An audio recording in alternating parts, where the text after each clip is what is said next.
this. The only thing I haven't done is opened up a new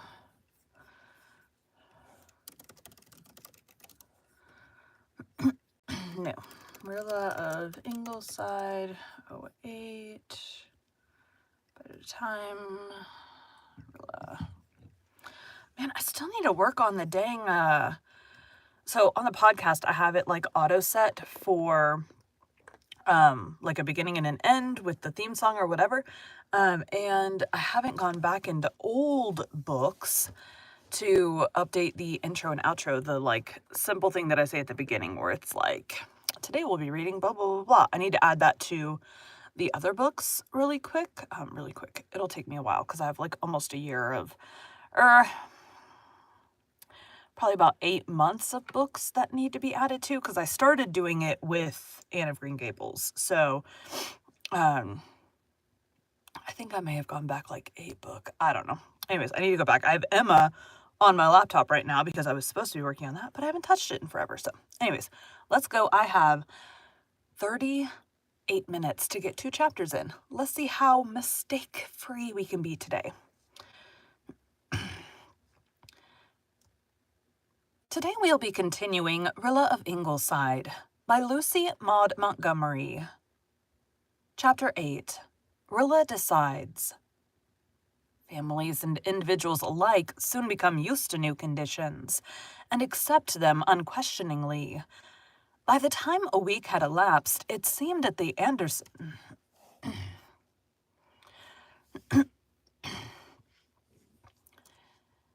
By the time a week had elapsed, it seemed as if the Anderson baby had always been at Ingleside.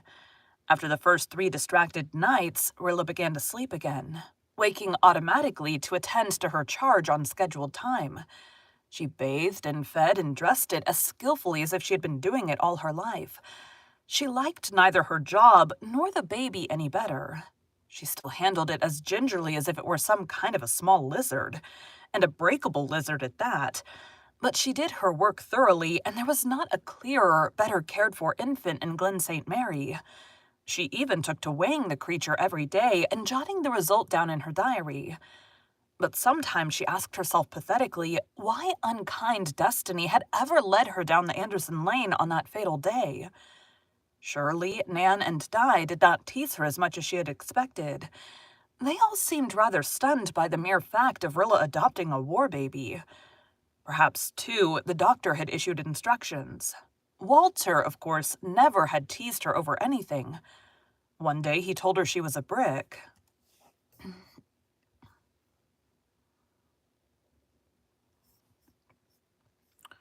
Walter. Let's call it Rainbow Valley. Let's listen to hers real quick because she's about to talk to you.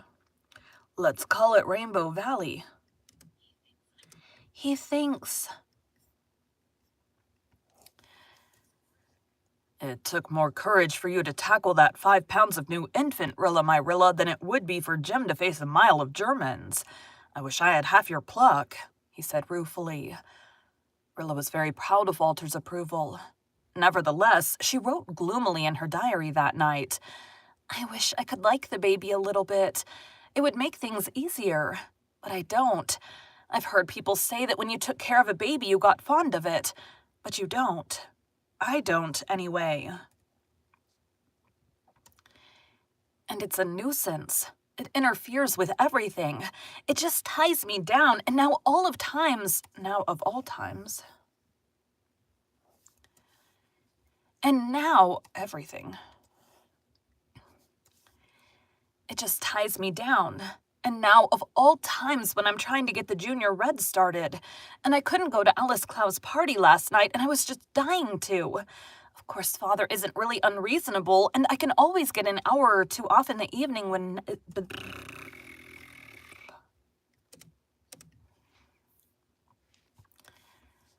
Of course, Father isn't really unreasonable, and I can always get an hour or 2 off in the evening when it's necessary. But I knew he wouldn't stand for my being out half the night and leaving Susan or Mother to see to the baby. I suppose it was just as well, because the thing did take colic, or something, about 1 o'clock, It didn't kick or stiffen out, so I knew that, according to Morgan, it wasn't crying for temper. And it wasn't hungry, and no pins were sticking in it. It screamed till it was black in the face. I got up and heated water and put the hot water bottle on its stomach, and it howled worse than ever and drew up its poor wee thin legs. I was afraid I had burnt it, but I don't believe I did. Then I walked the floor with it, although Morgan on infant says that should never be done. I walked miles, and oh, I was so tired and discouraged and mad. Yes, I was. I could have shaken the creature if it had been big enough to shake, but it wasn't. Father was out on a case, and Mother had had a headache, and Susan is squiffy because when she and Morgan differ, I insist upon going by what Morgan says. So I was determined I wouldn't call her unless I had to.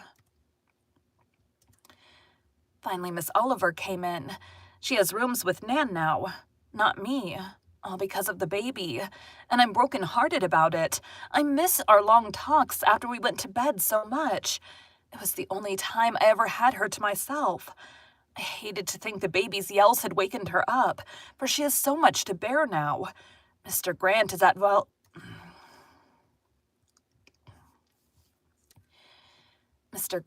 Valcartier too, and Miss Oliver feels it dreadfully, though she's splendid about it. She thinks he will never come back, and her eyes just break my heart. They're so tragic. She said it wasn't the baby that woke her. She hadn't been able to sleep because the Germans are so near Paris. She took the little wretch and laid it flat on its stomach across her knee and thumped its back gently a few times. And it stopped shrieking and went right off to sleep and slept like a lamb the rest of the night. I didn't. I was too worn out. I'm having a perfectly dreadful time getting the Junior Red started. I succeeded in getting Betty Mead as president, and I'm secretary. But they put Jen Vickers in as treasurer, and I despise her. She's the sort of girl who calls any clever, handsome, or distinguished people she knows slightly by their first names behind their backs. And she is sly and two-faced. Una doesn't mind, of course. She's willing to do anything that comes to hand and never minds whether she has an office or not. She is just a perfect angel, while I am only angelic in spots and demonic in other spots. I wish Walter would take a fancy to her, but he never seems to think about her in that way. Although I heard him say once she was like a tea rose. She is, too, and she gets imposed upon, just because she's so sweet and willing. But I don't allow people to impose on Rilla Blythe, and that you may tie to, as Susan says. Just as I expected, Olive was determined we should have lunch served at our meetings. We had a battle royale over it. The majority was against eats, and now the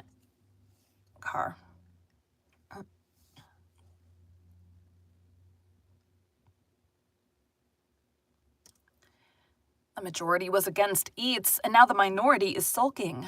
Irene Howard was on the eats side, and she has been very cool to me ever since, and it makes me feel miserable. I wonder if Mother and Mrs. Elliot have problems in the senior society, too. I suppose they have, but they just go on calmly in spite of everything. I go on, but not calmly. I rage and cry, but I do it all in private and blow off steam in this diary. And when it's over, I vow I'll show them. I never sulk. I detest people who sulk. Anyhow, we've got the society started, and we're to meet once a week, and we're all going to learn to knit. Shirley and I went down to the station again to try to induce Dog Monday to come home, but we failed. All the family have tried and failed. 3 days after Jem had gone, Walter went down and brought Monday home by main force in the buggy and shut him up for 3 days. And then husband's alarm. Then Monday went on a hunger strike and howled like a banshee night and day. We had to let him out or he would have starved to death. So we've decided to let him alone, and Father has arranged with the butcher near the station to feed him with bones and scraps. Besides, one of us goes down nearly every day to take him something. He just lies curled up in the shipping shed, and every time a train comes in, he will rush over to the platform, wagging his tail expectantly, and tear around to everyone who comes off the train. And then when the train goes and he realizes that Jem has not come, he creeps dejectedly back to his shed, with his disappointed eyes, and lies down patiently to wait for the next train. Mr. Gray, the station master, says there are times when he can hardly help crying from sheer sympathy. One day some boys threw stones at Monday, and old Johnny Mead, who was never known to take notice of anything before, snatched up a meat axe in a butcher shop and chased them through the village. Nobody's molested Monday since. Kenneth Ford has gone back to Toronto. He came up 2 evenings ago to say goodbye. I wasn't home.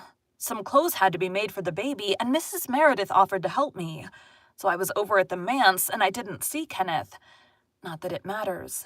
He told Nan to say goodbye to Spider for him and tell me not to forget him wholly in my absorbing maternal duties. If he could leave such a frivolous, insulting message as that for me, it shows plainly that our beautiful hour on the If he could leave such a frivolous, insulting message as that for me, it shows plainly that our beautiful hour on the sandshore meant nothing to him, and I'm not going to think about him or it again.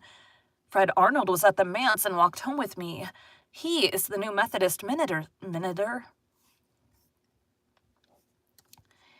He is the new Methodist minister's son, and very nice and clever, and would be quite handsome if it were not for his nose. It is a really dreadful nose. When he talks of commonplace things, it does not matter so much. But when he talks of poetry and ideals, the contrast between his nose and his conversation is too much for me, and I want to shriek with laughter. It is really not fair because everything he said was perfectly charming, and if somebody like Kenneth had said it, I would have been enraptured. When I listened to him with my eyes cast down, I was quite fascinated. But as soon as I looked up and saw his nose, the spell was broken. He wants to enlist too, but can't because he's only 17. Mrs. Elliot met us as we were walking through the village and could not have looked more horrified if she caught me walking with the Kaiser himself. Mrs. Elliot detests the Methodists and all their works. Father says it is an obsession with her. About 1st September, there was an exodus from Ingleside and the manse. Faith, Nan, Di, and Walter left for Redmond. Carl betook himself to his Harborhead school, and Shirley was off to Queens. Rilla was left alone at Ingleside, and would have been very lonely if she had had time to be. She missed Walter keenly. Since their talk in Rainbow Valley, they had grown very near together, and Rilla discussed problems with Walter which she never mentioned to others. But she was so busy with the Junior Reds and her baby that there was rarely a spare minute for loneliness. Sometimes after she went to bed, she cried a little in her pillow over Walter's absence, and Jem at Valcartier, and Kenneth's unromantic farewell message. But she was generally asleep before the tears got fairly started. "Shall I make arrangements to have the baby sent to Hopetown?" the doctor asked one day 2 weeks after the baby's arrival at Ingleside. For a moment, Rilla was tempted to say yes. The baby could be sent to Hopetown. It would be decently looked after. She could have her free days and untrammeled nights back again. But that poor young mother who hadn't wanted it to go to the asylum. Rilla couldn't get that out of her thoughts. And that very morning she discovered that the baby had gained 8 ounces since its coming to Ingleside. Rilla had felt such a thrill of pride over this. You said it mightn't live if it went to Hopetown," she said. "It mightn't. Somehow institutional care, no matter how good it may be, doesn't always succeed with delicate babies. But you know what it means if you want to keep it here, Rilla. Want it kept here." I've taken care of it for a fortnight, and it has gained 1/2 pound, cried Rilla. "I think we'd better wait until we hear from its father anyhow. He mightn't want to have it sent to an orphan asylum when he's fighting the battles of his country." The doctor and Mrs. Blythe exchanged amused, satisfied smiles behind Rilla's back, and nothing more was said about Hopetown. Then the smile faded from the doctor's face. The Germans were 20 miles from Paris. Horrible tales were beginning to appear in the papers of deeds done in martyred Belgium.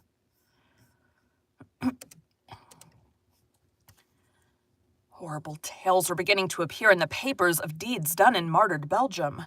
Life was very tense at Ingleside for the older people. Gertrude Oliver.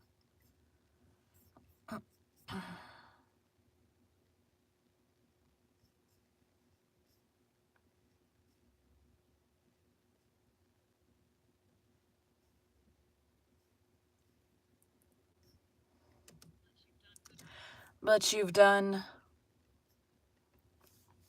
Gertrude Oliver.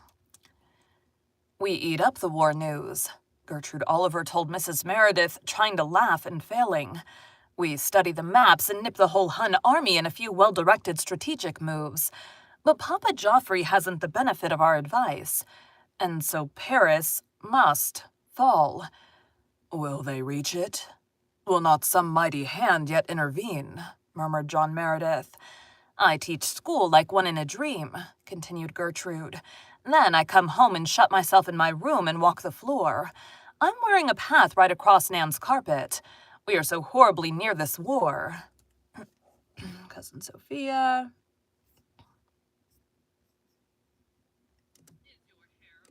Is your hair? Them German men are at Sinless. Nothing nor nobody can save Paris now, wailed Cousin Sophia. Cousin Sophia had taken to reading the newspapers and had learned more about the geography of northern France, if not about the pronunciation of French names in her 71st year than she had ever known in her school days. I have not such a poor opinion of the Almighty or of Kitchener, said Susan stubbornly. I see there's a Bernstoff man in the States who says that the war is over and Germany has won. And they tell me Whiskers on the Moon says the same thing, and is quite pleased about it. But I could tell them both that it is chancy work counting chickens even the day before they are hatched, and bears have been known to live long after their skins were sold. Why ain't the British Navy doing more? Persisted Cousin Sophia. Even the British Navy cannot sail on dry land, Sophia Crawford. I have not given up hope, and I shall not. Thomas Gowan, Mobbage, and all such barbarous names to the contrary notwithstanding. Mrs. Doctor, dear, can you tell me if Rheims is rhymes or reams or rames or rems? I believe it's really more like rangs, Susan.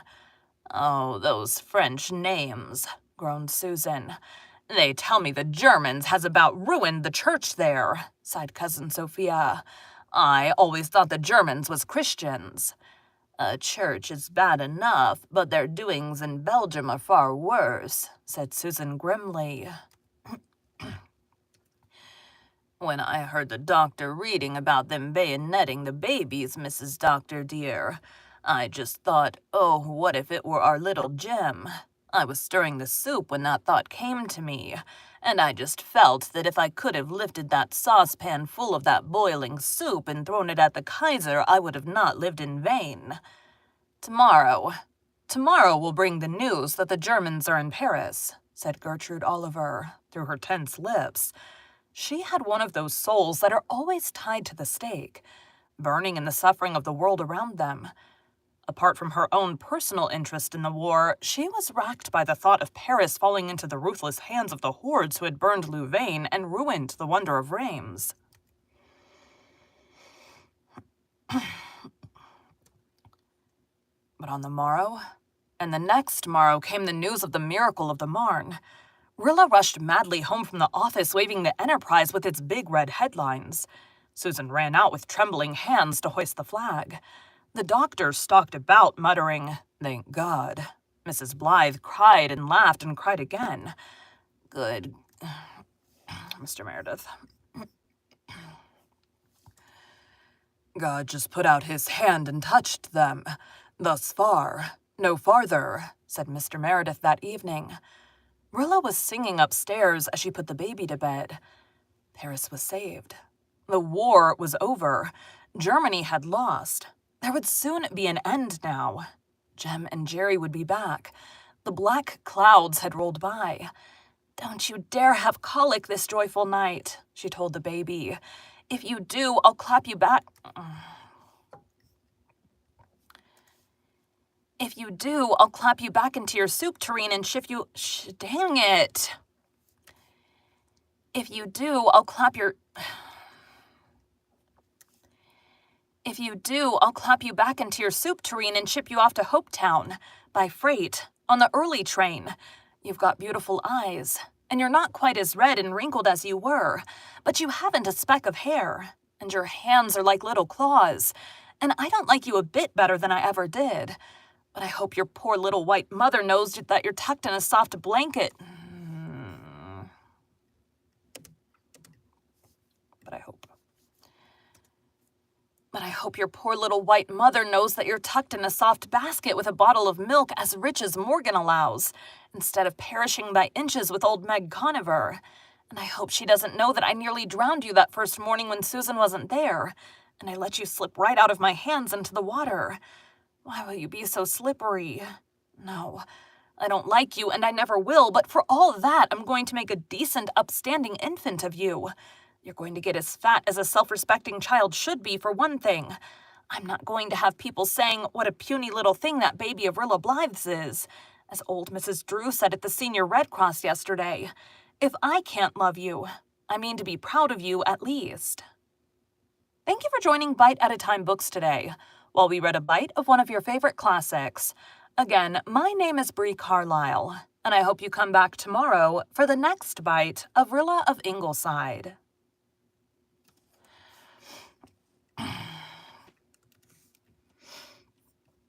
Thanks, guys.